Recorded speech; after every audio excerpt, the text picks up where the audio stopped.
El brindis de mi hija me destrozó, y decidí desaparecer de su vida esa misma noche. Hola, amigos oyentes.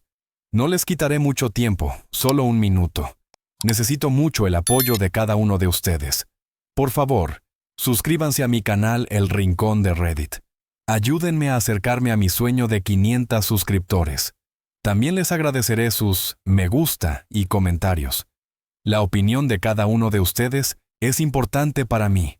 Gracias por su atención y que disfruten del vídeo. Nadie en esa sala olvidará lo que mi hija dijo aquella noche. Frente a medio centenar de rostros sonrientes, copa en mano y con la voz ligeramente enturbiada por el champán, me miró y disparó. Gracias por el auto nuevo, papá. Pero solo voy a ser feliz si me dejas en paz. Hubo un estallido de carcajadas, aplausos, silbidos. La gente creyó que era una broma ingeniosa. Yo sonreí. Siempre lo hacía. Sonreír había sido mi armadura, mi manera de ocultar la grieta. Me di media vuelta y me fui, despacio, como quien se marcha antes de que el derrumbe sea evidente.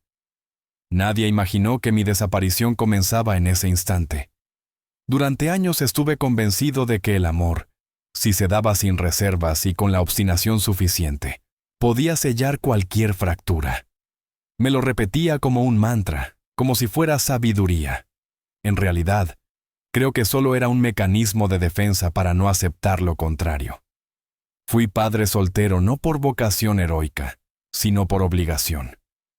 Lucía llegó al mundo gritando como si la vida le hubiera hecho una promesa que no pensaba cumplir.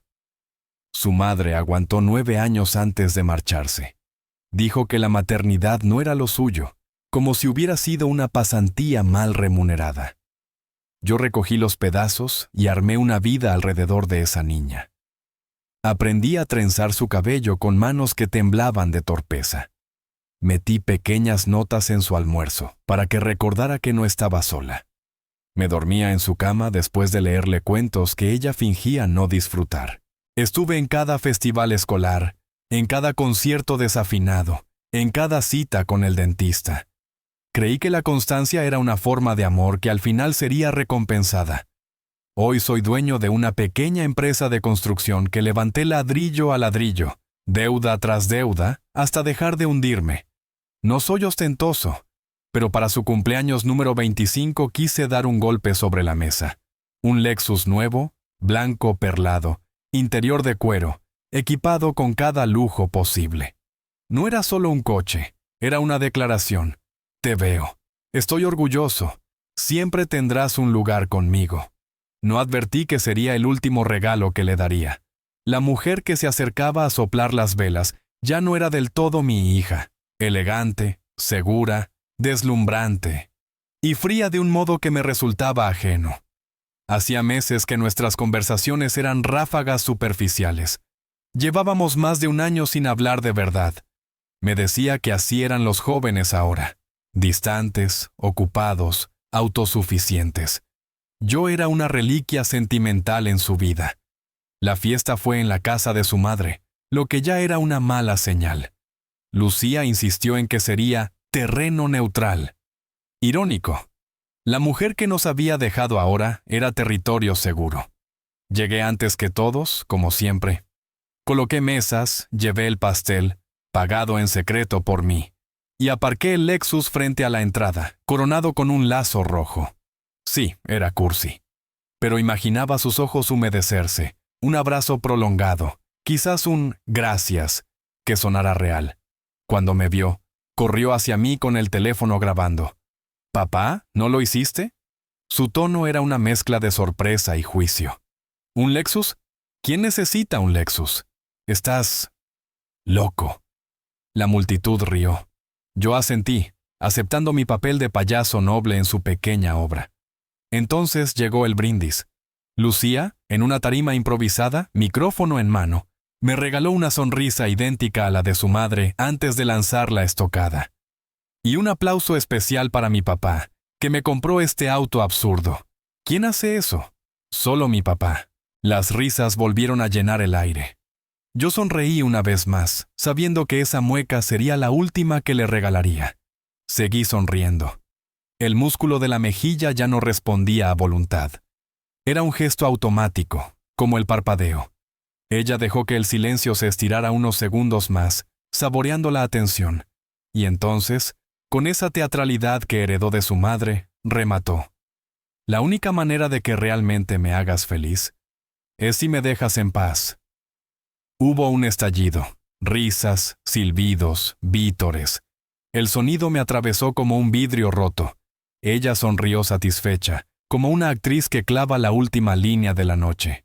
Yo permanecí quieto. No hubo guiño cómplice, ni una mirada que me dijera tranquilo, es broma.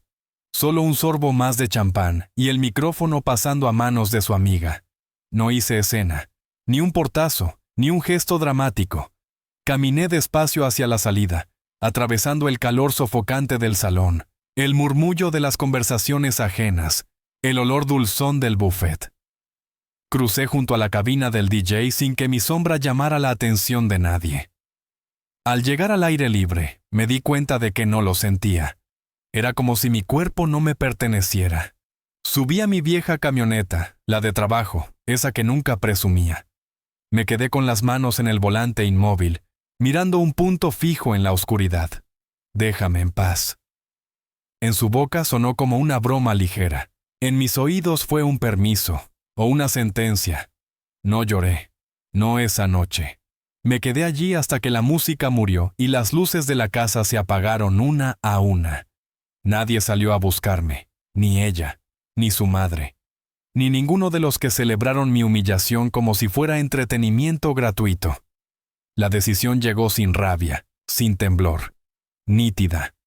La cosa más clara que había sentido en años. Se acabó. Quería distancia, la tendría. Quería libertad, se la daría. Pero no iba a seguir financiando mi propio desprecio. En cuanto llegué a casa, puse el plan en marcha. El Lexus aún estaba a mi nombre. Tenía la llave de repuesto y el rastreador seguía activo.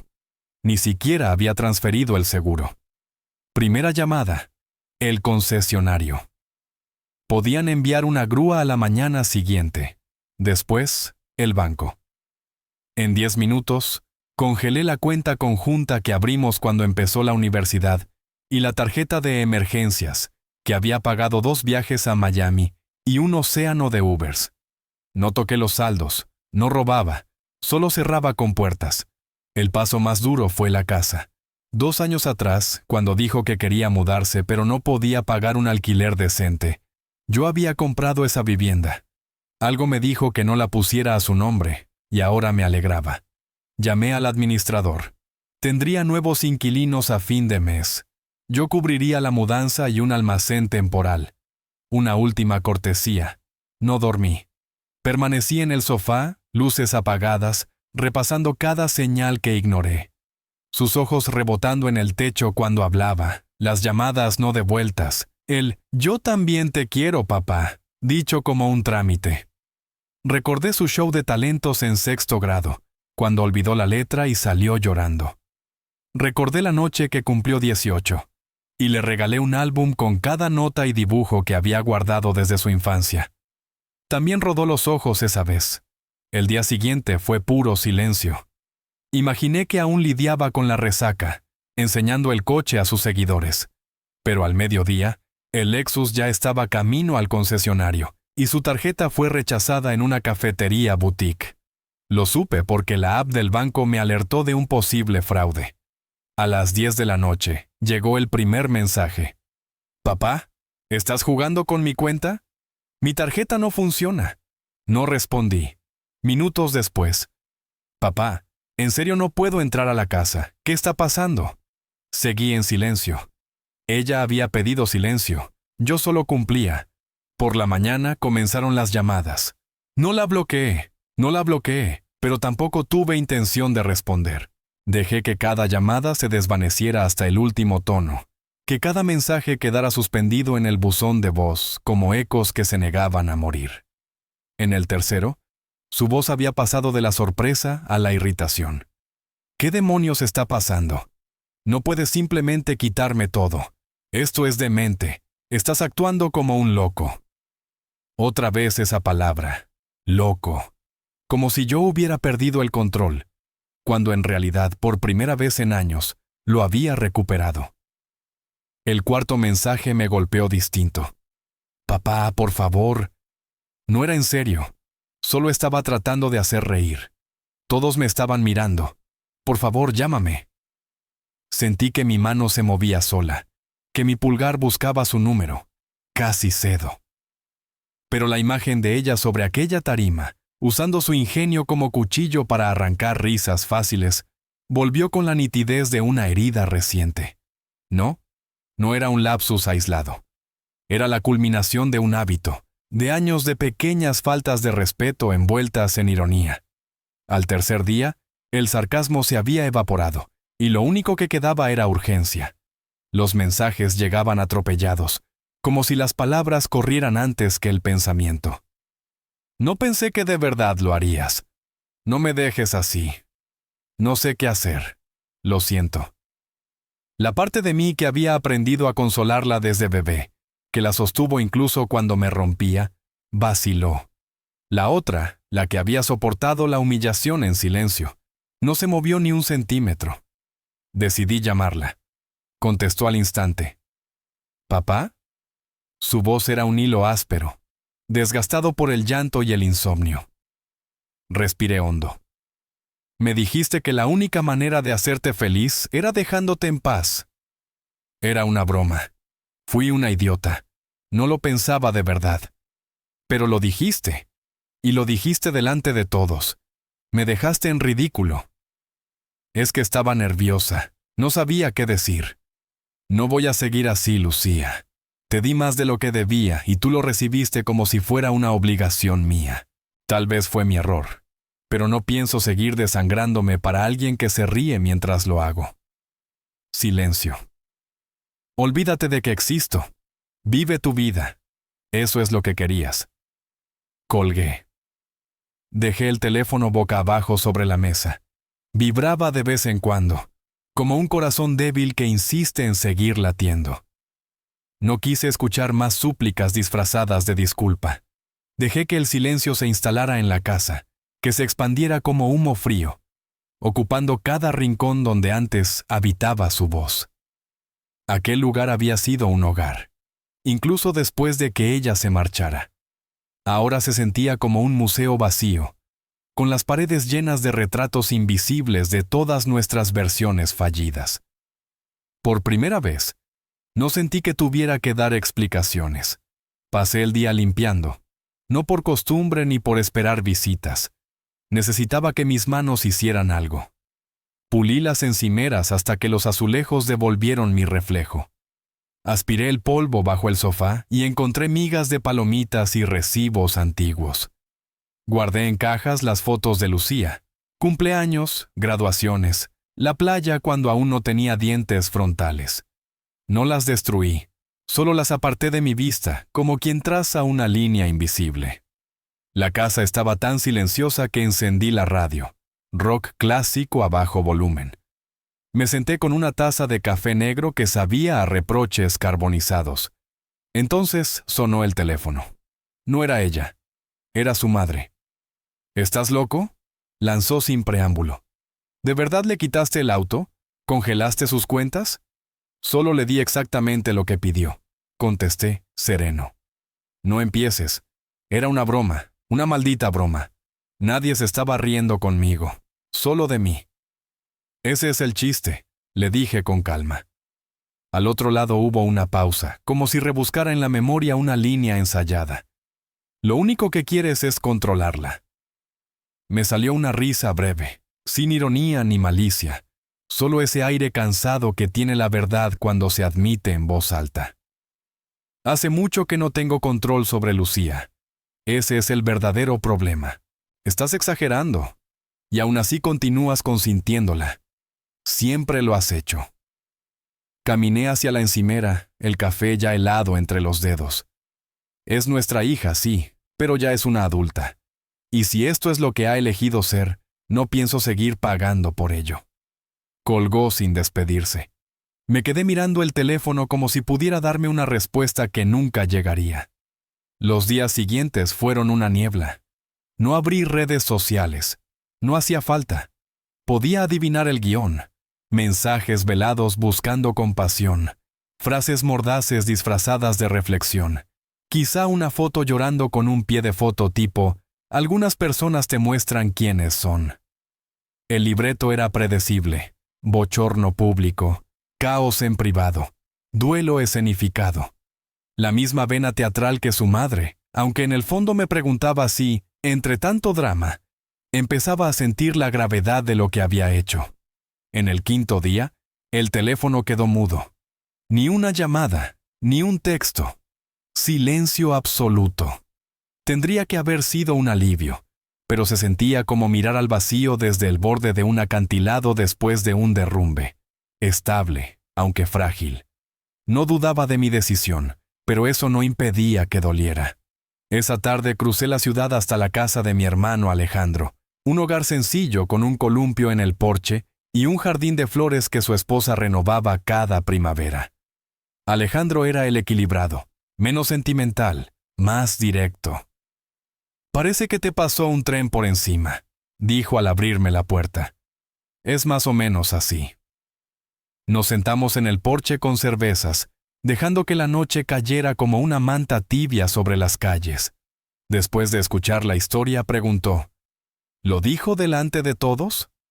Asentí. Y encima sonreí mientras lo decía. Alejandro tomó un trago largo antes de recostarse. Eso es cruel. Hiciste lo correcto, aunque tardaste demasiado. ¿Demasiado?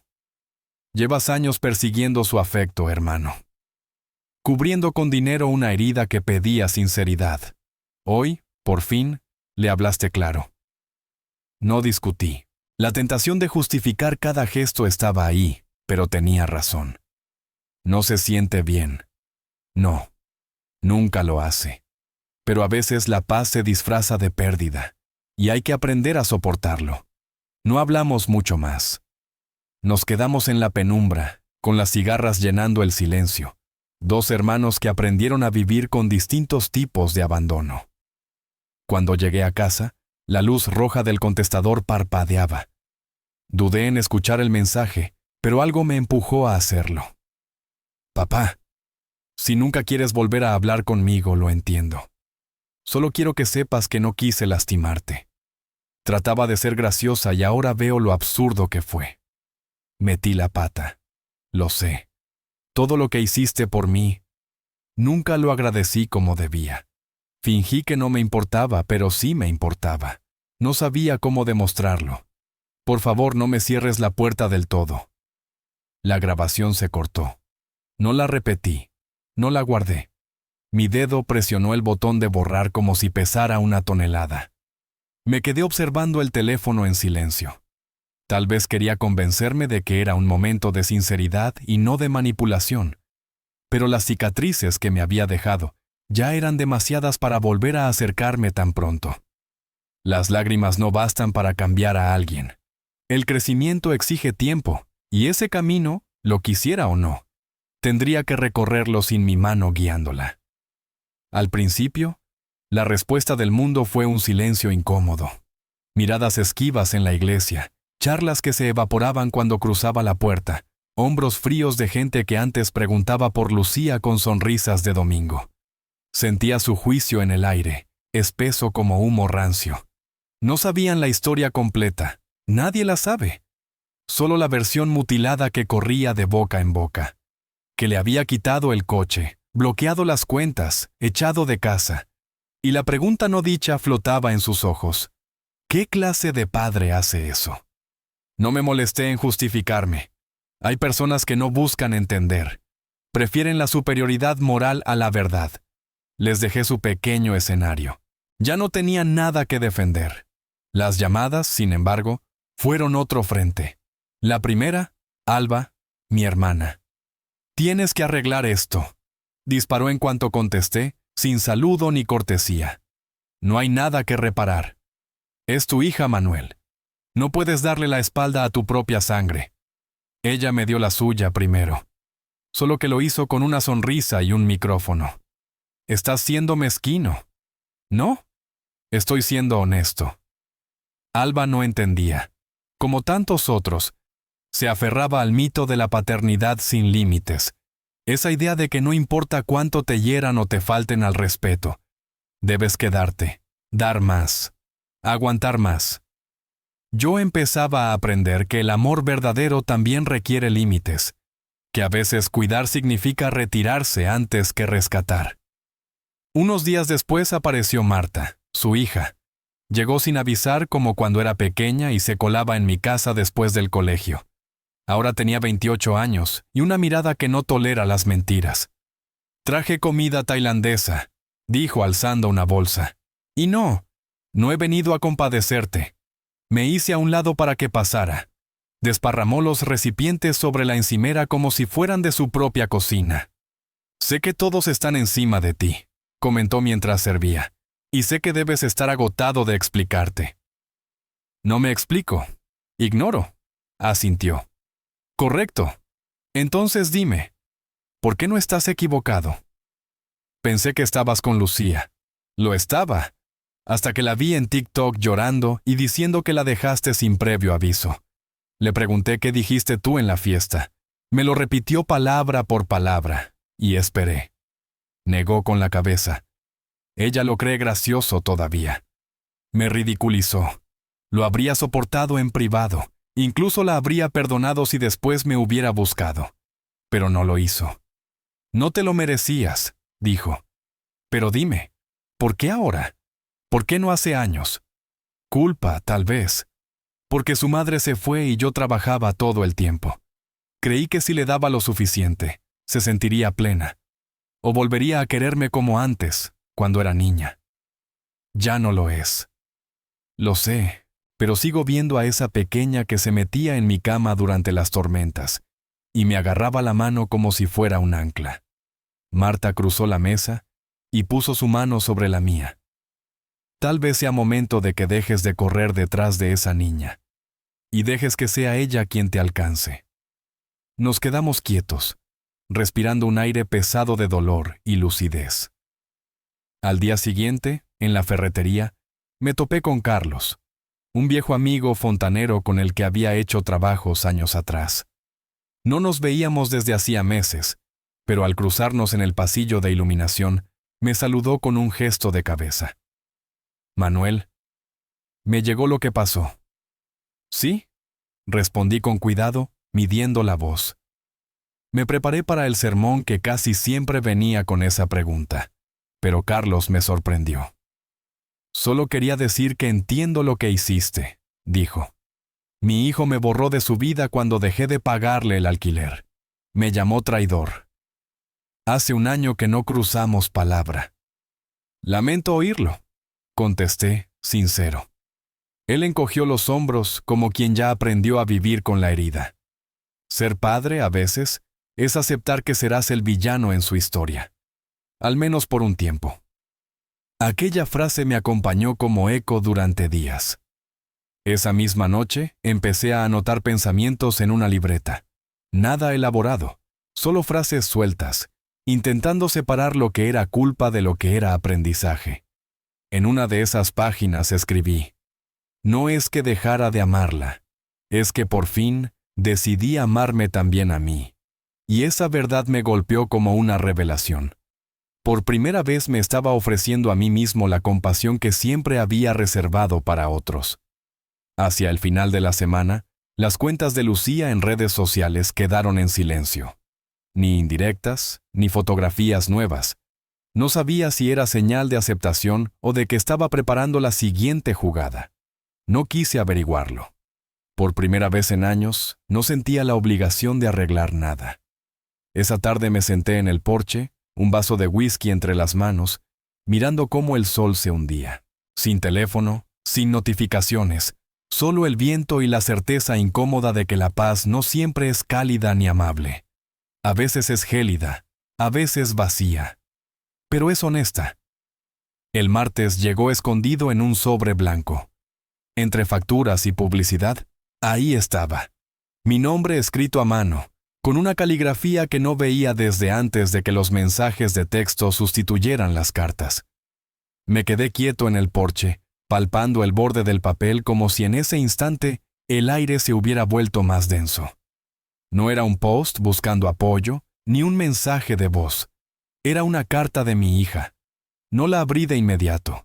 La dejé sobre la encimera de la cocina, junto al frutero, fingiendo que no ardía por leerla.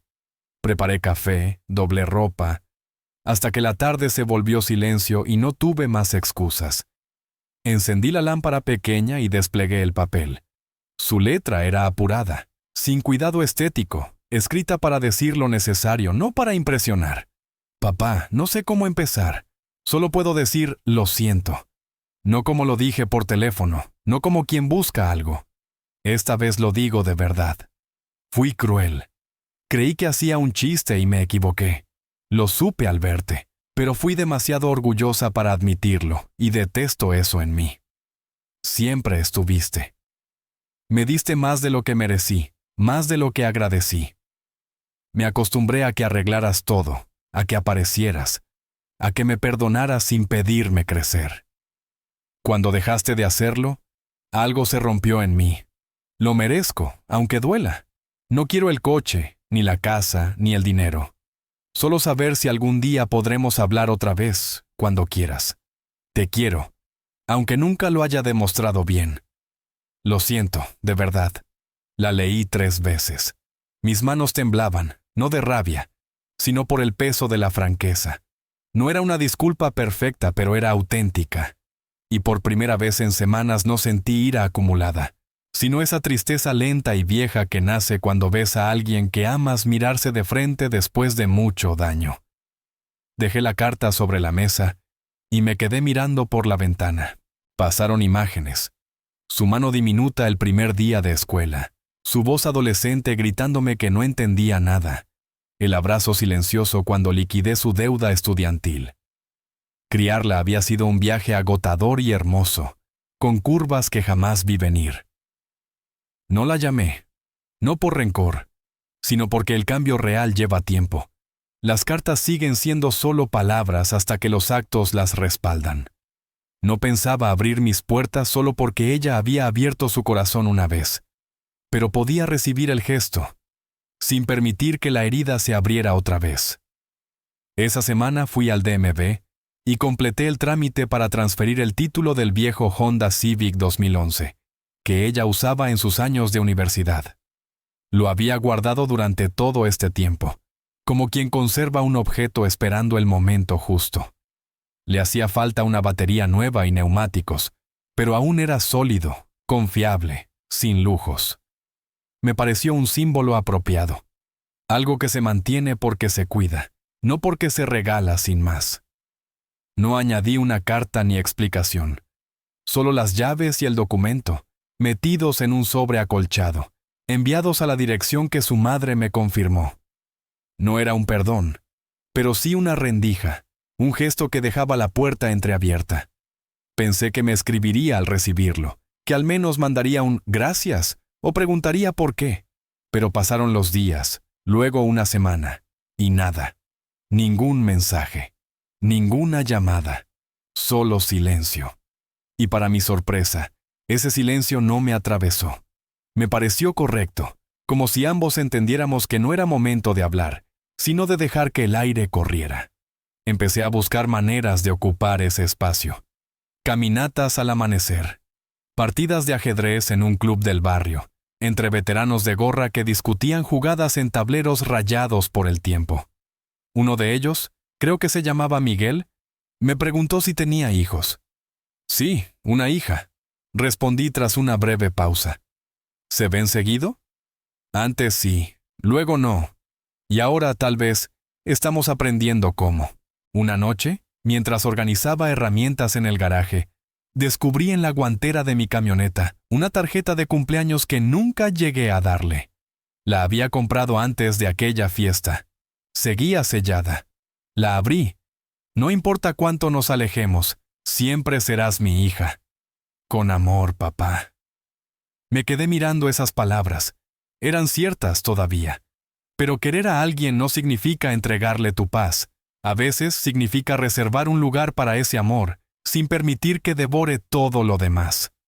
Volví a guardar la tarjeta en su sobre y la escondí en un cajón. No para enviarla, sino para recordarme que el amor no siempre termina con abrazos de reencuentro. A veces solo deja claridad. Con el tiempo, el silencio perdió filo. Se volvió algo blando, casi acogedor, como un viejo suéter casero. No demasiado abrigado, no hermoso, pero familiar. No sabía si Lucía volvería a escribir, ni si yo abriría otra carta suya. Lo que sí sabía era que no necesitaba una escena de película para sentir que el ciclo estaba cerrado. Después de tantos años viviendo en modo reacción, resolviendo, financiando, perdonando, la verdadera prueba fue aprender a estar en mi propia piel sin que alguien más definiera mi valor. Descubrí cuánto de mí se había moldeado alrededor de ser su proveedor, su escudo, su salida de emergencia. Sin ese papel, tuve que preguntarme quién era cuando nadie necesitaba ser rescatado. Mis mañanas se transformaron. Café a las 6, periódico abierto, la radio susurrando al fondo. Volví a cocinar para mí, huevos al sartén, tocino, pan de masa madre con mantequilla de verdad. Redescubrí el placer de cuidarme sin motivo externo. Incluso empecé a trabajar la madera. En el garaje construí un banco, una jardinera y un perchero. Las uniones no eran perfectas, pero tenían mis huellas, mi tiempo y mi esfuerzo. Una tarde pasé frente a la habitación de Lucía. Seguía prácticamente igual. Me quedé en la entrada. Los pósters en la pared ya descoloridos, la estantería medio vacía. Como si alguien hubiera detenido el reloj en su adolescencia y nunca hubiera querido ponerlo en marcha otra vez. Varias veces pensé en vaciar esa habitación, descolgar los pósters, pintar las paredes, convertirla en una oficina o en un taller. Pero nunca lo hice. No por la ilusión de que ella volviera, sino porque aquel espacio guardaba algo que no quería borrar. La memoria de nuestros inicios. Antes de que las cosas se torcieran. Antes de que los regalos y el dinero intentaran llenar huecos que solo el afecto podía ocupar. Antes de que el silencio se convirtiera en la forma habitual de hablarnos. Ese cuarto me recordaba que hubo días buenos, que alguna vez fuimos cercanos. Ella eligió su camino, yo elegí el mío. El amor no dejó de existir, solo adoptó otra forma. Unas semanas más tarde, Serena apareció con una bandeja de muffins y esa mirada inquisitiva que nunca pierde. «Te noto más tranquilo», dijo, como tanteando terreno. «Parece que eso te sorprende», le respondí. Se sentó en el columpio del porche, balanceando los pies como cuando era niña. Me contó que Lucía trabajaba medio tiempo en una organización sin fines de lucro, que vivía con una amiga y que intentaba encontrar estabilidad. «¿Eso suena bien?», dije, sin alterar la voz. «¿Aún no te ha buscado?». Negué. «¿Quieres que lo haga?». Bebí un sorbo de café y pensé en lo que diría si Lucía llamara mañana, con algo de humildad y el deseo sincero de recomponer lo que quedaba. «No estoy seguro», respondí al fin. «Tendría que verla diferente, no perfecta, no actuando, solo genuina y lista para trabajar en ello». Serena asintió. «Dice que quiere convertirse en la hija que siempre debió ser». Guardé silencio. La esperanza, pensé, es frágil. Si se pronuncia demasiado pronto, se desvanece. Esa noche salí al porche trasero. Encendí un pequeño fuego y observé cómo las llamas devoraban la madera seca. El cielo estaba despejado, las estrellas, indiferentes. Saqué de la billetera una foto doblada. Lucía con 5 años. Una mancha de betún en la mejilla. Riendo sin reservas. Antes de que conociera el sarcasmo. Antes de que yo entendiera que el amor no compra lealtad. «Todavía te quiero, niña», susurré. No era para ella ahora, sino para la versión que crié, para la que existió alguna vez, tal vez también para la que intenta nacer en este momento. No marqué su número, no redacté una carta, no pedí a Serena que intercediera. Parte de ser padre, quizá la parte más ardua, es reconocer cuándo hay que soltar, no como castigo, sino como respeto, hacia su camino, hacia el mío, hacia el espacio que los dos necesitamos para crecer de verdad. Si Lucía volvía algún día, la escucharía, pero no rogaría, y si no lo hacía, también estaría bien. Aprendí a encontrar calma en la distancia, no porque haya dejado de quererla, sino porque por fin aprendí a quererme yo. A veces, el acto más valiente de amor es dar un paso atrás.